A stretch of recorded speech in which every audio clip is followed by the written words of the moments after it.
What's up, everybody? Welcome to the Homie Hangout, where we help others move in excellence. And today I'm going to talk exactly about what the title says. All of the Norteño leadership on the yard was using drugs. And this was in Solano. And so I was involved in this, to be clear. When I first came to prison, when I first came to Solano, in San Quentin, there was no drugs to the best of my knowledge. But when I came to Solano, I was striving from the gate, right? Maton from Daly City got at me and said, "Hey, are you interested in learning more about your cause?" I said, "Absolutely," right? And my thought was, if I'm going to represent this, I want to know everything that there is to know about it so that I could be the best participant that I could be. And so I had started getting schooling, and I wasn't in the chain of command, but I was tight with the leadership on the yard. And there was a lot of drugs in Solano. I mean, a lot of drugs. Everybody had it, and it was everywhere. And so I didn't know at the time that hard drugs were not allowed to be used, period. There was no HHPs in Solano. It was verbal, right? You were verbally told the basics, both in the building and then when you came out to yard. And I've said before, it was not the most organized yard or the best shining example of what it is to be a Northerner or a Norteño in prison. And so, and one of these days I'll do a spiel on my time in Solano that kind of encompasses everything, but not today. So I don't remember exactly who gave me my first paper. A paper is what an issue of drugs is called, right? And so I got like a 50 paper of heroin, right? Black tar heroin. And I was like, And now I had snorted heroin once before when I was young, living with my mom's heroin dealer and hustling for him. I was very young and I snorted it once. I had never used it since then. I wasn't big on drugs, big into drugs on the streets. And so I hadn't used it since. But I thought, man, I'm in prison. This is what people in prison do. I've known people that went to prison.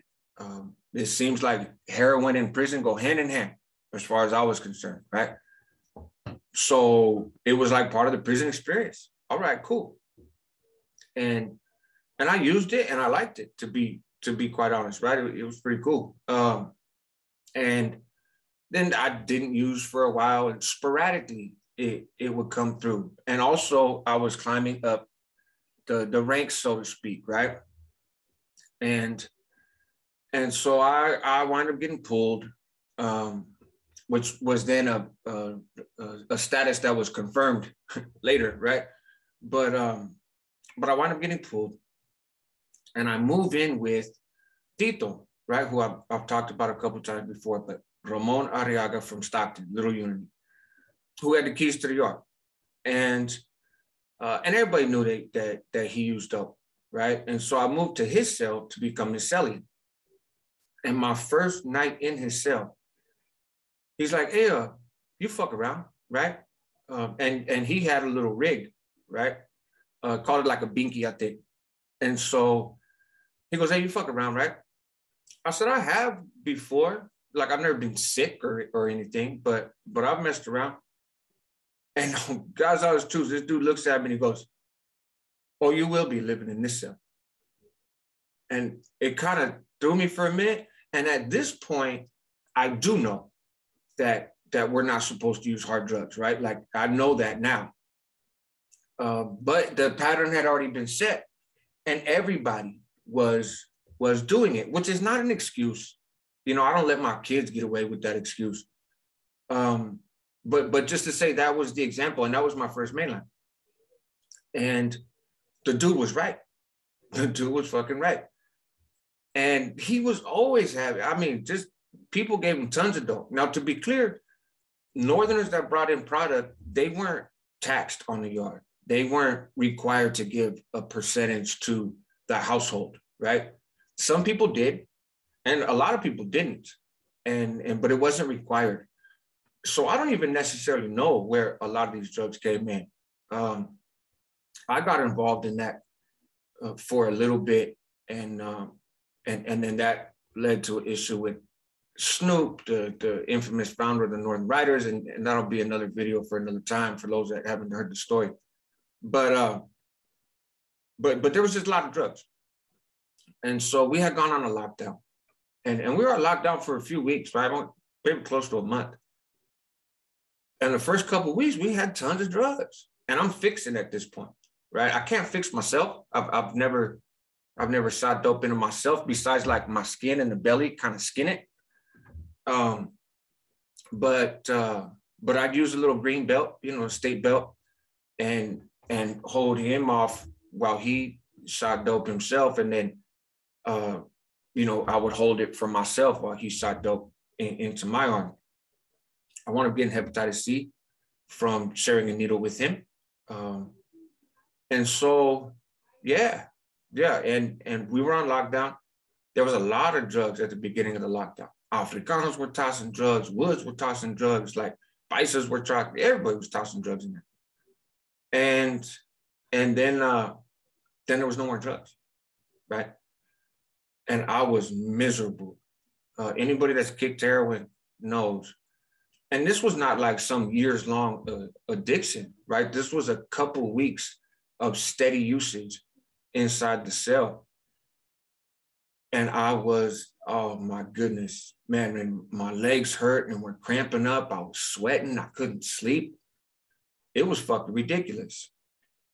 And so I wound up leaving his cell, right? And not necessarily because of that, but I wound up moving out of his cell. But everybody that I'm celled up with is at minimum striving, if not actually at mono, right? And so we, partied periodically. We get dope and be told, hey, all the bros, you can sell this, you can use it, you can, a little bit of both, mess up to you. And very few bros would sell it. Now there was exceptions, and I want to be clear. Johnny Angel Martinez, night out from Salas, he came from YA, on the same bus as Snoop, actually. He came from YA, and he did not partake in hard drugs, right? And then when he first realized that folks were getting loaded, it's because everybody got an issue, and he knew that. And he sold his issue, and then he had people that wanted more. And he came to the homies, was like, hey, if anybody's got anything left, like, shoot it because this person wants some. And nobody had it. And he's like, nobody? Like, nobody? And they realized that these motherfuckers used it, right? And so he never used them. And he never really pushed an issue in terms of not using. I think because just that'd be going against the grain, right? Excuse me. And so another exception was Scooter, Arnold Rios from Yuba. He came to the yard. He was an hermano before he came to the yard. He had a star and a Huelga bird and NR and XIV on his neck. I don't know how the hell he didn't get validated, right? But so he came to the yard and he loved to smoke weed. That dude would smoke weed like it was going on in style, but he would not use any other drugs. And he was a hustler. He stayed stacked up with canned goods and he looked out for homies and everything else, right? And so he had actually got at me and was like, hey, man, I know your sponsor locked it up, which is a dude, Maquillo from Salinas, not the infamous one, of course. And he's like, I can step in and help you and whatnot. And that's kind of another story, again, from my Solano video. But yeah, the point is there was a lot of drugs on the yard. And so what was the consequence of this? It was a few things. One, I think that definitely factored into Tito's resistance to, for example, get off on the woods, right? If the Northerners had got off on the woods, it was going to be an ongoing thing, right?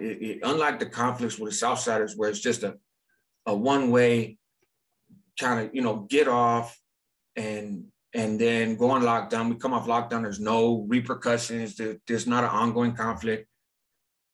With the woods, it probably wasn't going to be that way, right? And so, and if you haven't seen the video, I got rushed by an NLR and a prospect for the NLR, myself and Flaco, who has a channel.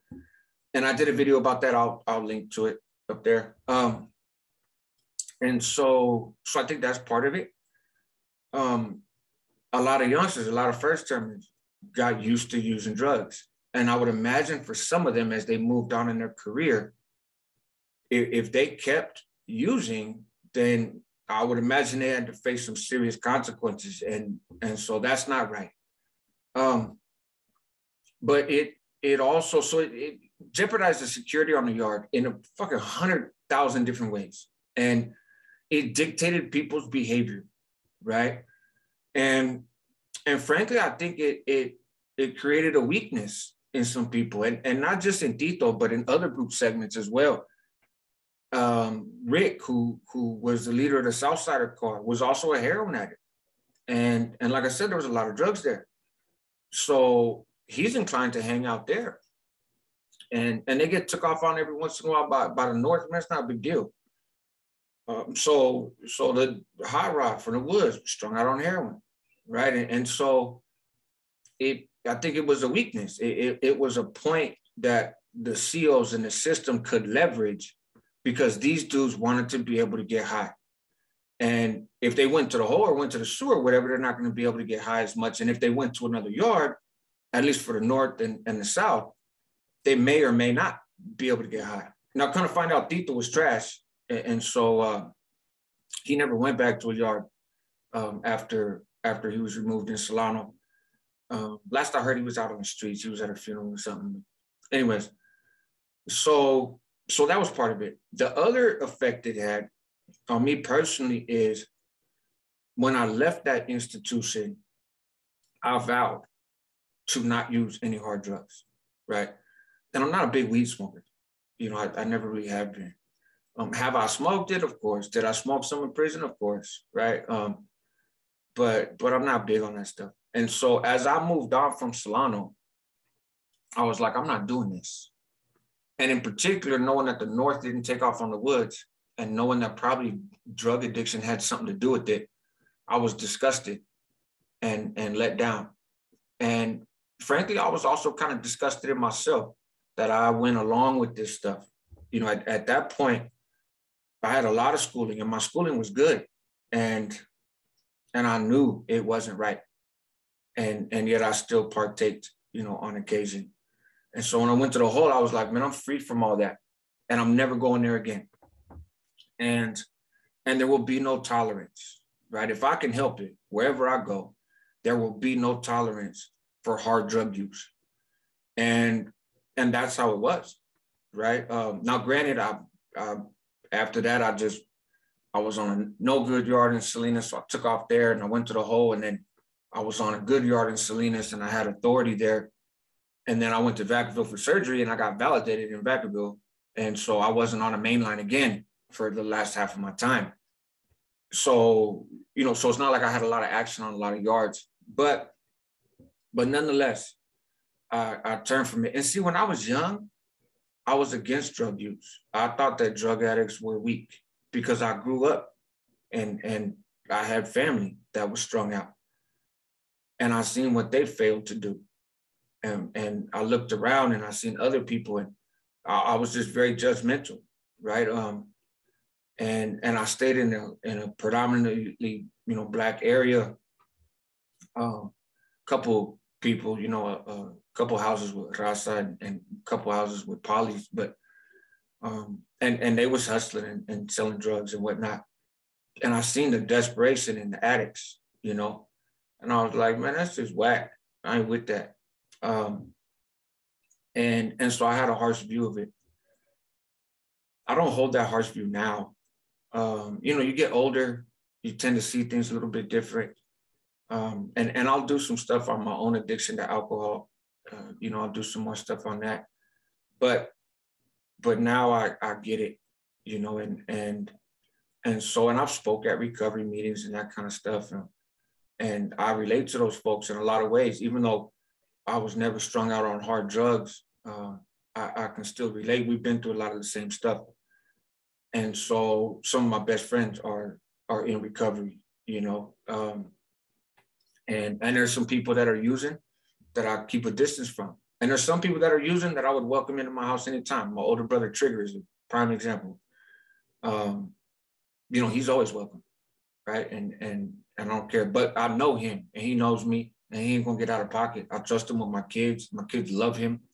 I trust him with my place, but he's a rare exception, right? There's one other person that I would let stay here. I'm not gonna say their name because I don't want to put their business out there, but anyways, that's my experience, man. The whole leadership was using heroin. There was some meth involved. I remember a homeboy from Oakland, Carlitos from Oakland, brought some KJ in. And you know, Northerners up like in the Bay Area around that time, KJ wasn't a huge thing. I feel like it was always more popular down south. It was out there, right? But it wasn't as big as it seems it was down south. And so he sold it to some paisas that then sold it to some Southsiders. And he got in trouble for that one. I had to get at him on that one in Solano. And I was like, bro, what are you doing? Like, you're getting the ops all KJ'd out, homie. That's no, you can't do that. Don't bring this shit in here, you know? He was like, I just want to bring it in, see what would happen. Nobody else got KJ on the yard. I said, there's a fucking reason nobody else got KJ on the yard. That was my guy, though, man. That was my guy. And he can give a shit less about politics. He was Oakland to the bone, man. East Oakland to the bone. And so, yeah, that's kind of how it was. And it shaped my life in some ways. And it's a stain on my career that I'm definitely not proud of. And I think it led me as I moved on to almost kind of want to redeem myself, right? To be the best that I could be, right? And to help others really get it and really understand what this cause that had existed at one point in time. It doesn't now, but had existed at one point in time, what it was really all about. And also, though, be an example of what it is to be an hermano. And so I strive to do that. And I think I was pretty good at it, right? I'm not perfect, but folks that done time with me would agree. Absent, like I said, the drug use in Solano. And even then, I still try to be a good example. But I use dope in the cell, right? And so, anyways, man, help others move in excellence. That's what homies do. Help yourself at the same time because you're worth it. I appreciate it, you know, you sticking around this long, and I'm going to link to some other content there. Feel free to check it out. You can subscribe. You can become a member. There's a Patreon coming up. So stay tuned, man. We got 10,500 subs and we're moving.